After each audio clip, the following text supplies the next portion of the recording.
Հայաստանցի օլիգարխի կողմնակիցները հսկայական գումարներ են ծախսում ինֆորմացիոն դաշտում, գնում են բազմաթիվ անտեր մնացած էջեր սոցիալական ցանցերում, բայց դա իրանց չի օգնելու, ասեմ ինչի, որովհետև իրենք գնում են մեռած էջեր, որոնք փորձելու են վերակենդանացնել փողով, բայց փողը այո ազդեցություն ունենում է, բայց միշտ չի ունենում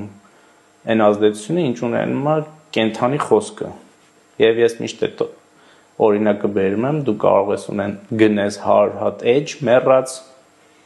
ինչ որ մի fake լուր դնես այնտեղ, միլիոնավոր դրամներ օրական ծախսես այդ fake-երի վրա եւ օրինակ Ռուբեն Ռուբինյանը երեկոյան մտնի եթեր 30 վայրկյան ասի, որ դա fake է եւ ինչու է fake եւ իրենց այդ ամբողջ միլիոնները օրվա ընթացքում ծախսած գնան ընկնեն աղբը